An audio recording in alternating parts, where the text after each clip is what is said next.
На пороге стояла молодая женщина, очевидно измотанная дорогой. В руках она держала мальчика лет 3, крепко прижимая его к себе, словно защищая от всех опасностей мира. Глаза женщины были усталыми, но в них горел странный огонек решимости. Мальчик спал, положив голову ей на плечо, его крошечные пальцы сжимали край ее куртки. Алексей ощутил непонятные чувства, будто увидел призрак из прошлого. «Вы», — начал он, но голос предательски дрогнул. «Кто вы такая?» Женщина шагнула ближе в полумрак прихожей. «Меня зовут Елена», — ответила она тихо. «И этот ребенок. Ваш сын». Слова ударили его, как гром среди ясного неба. Алексей машинально отступил назад, будто ему нужно было пространство, чтобы осознать услышанное. За последние годы он привык контролировать каждую деталь своей жизни, держать эмоции под замком. Но сейчас все рушилось.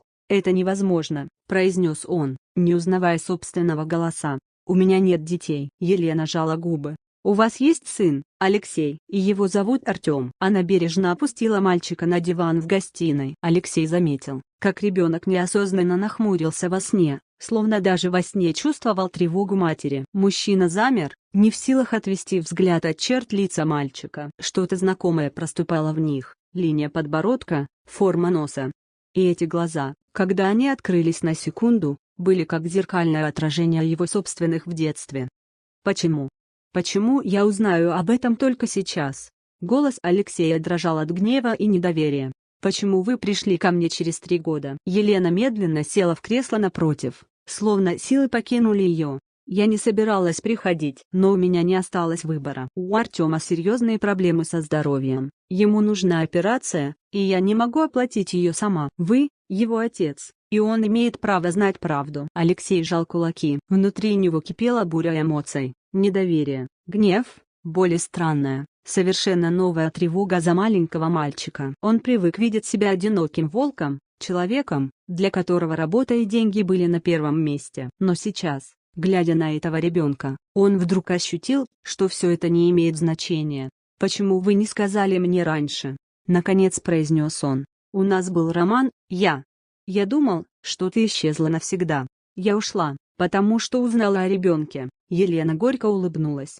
«Ты тогда был на пике карьеры, у тебя были другие приоритеты. Я боялась, что ты отвергнешь нас». Алексей почувствовал, как его охватывает волна сожаления. Он вспомнил те короткие месяцы, когда они были вместе, как она смеялась, как легко ему было с ней. Потом она исчезла, и он счел это простой случайной связью, не имеющей будущего. Мальчик заворочился во сне, и Алексей инстинктивно шагнул к нему, поправив плед. Этот маленький жест стал для него откровением. Внутри что-то дрогнуло, родилось чувство ответственности, которого он не знал прежде.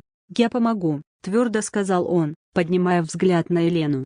«Все, что нужно для его лечения, я обеспечу». В глазах Елены блеснули слезы, смесь облегчения и благодарности. Но Алексей уже думал о другом. Если этот мальчик его сын, то он не может ограничиться лишь финансовой помощью. Он хочет быть частью его жизни, узнать, что он любит, чего боится, как улыбается, когда просыпается утром. Они провели остаток ночи в беседе. Елена рассказала о трудностях последних лет, как скрывала беременность, как боролась за выживание, как Артем вырос в скромной квартире, не зная отца. Алексей слушал, с каждым ее словом ощущая все большую вину и желание что-то исправить. На следующее утро он отвез их в лучшую детскую клинику города. Диагноз подтвердился. Артему нужна операция на сердце. Алексей обеспечил все необходимое, не отступая ни на шаг. Когда мальчика увезли в операционную, он впервые за долгие годы почувствовал, как дрожат его руки. Часы ожидания тянулись бесконечно. Елена сидела рядом, молча сжимая его ладонь. Этот простой контакт был для Алексея странно утешительным. Когда хирург наконец вышел и сообщил, что операция прошла успешно, Алексей ощутил, как напряжение,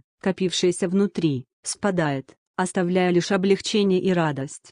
Прошли недели восстановления. Алексей проводил с Артемом каждый день, открывая для себя новый мир, мир отцовства. Он впервые учился строить башни из кубиков, читать сказки на ночь и отвечать на бесконечные детские «почему». Каждый новый день укреплял его связь с сыном. Елена наблюдала за ними, и в ее сердце постепенно таяла стена, возведенная за годы обид и недоверия. Она видела, как Алексей меняется. Холодный, прагматичный миллионер превращался в заботливого отца. Однажды вечером, когда Артем уже спал, они сидели на террасе, любуясь закатом. «Я не ожидала, что ты так изменишься», — призналась Елена. «Я тоже», — тихо ответил Алексей. «Но, похоже, жизнь иногда дает второй шанс, и я не собираюсь его упустить». Со временем Алексей предложил им переехать к нему. Елена сначала колебалась, но, видя искренность его намерений, согласилась. Их дом наполнился смехом, и каждый новый день напоминал Алексею, что настоящее богатство — не деньги, а семья. История того позднего вечера, когда скромная женщина постучала в его дверь, изменила все. Алексей обрел не только сына, но и новую цель в жизни. Он понял, что иногда прошлое возвращается не для того, чтобы разрушить настоящее, а чтобы подарить будущее. И когда Артем однажды, обняв его за шею, произнес: «Папа, я люблю тебя», Алексей понял, что впервые за долгие годы по-настоящему счастлив.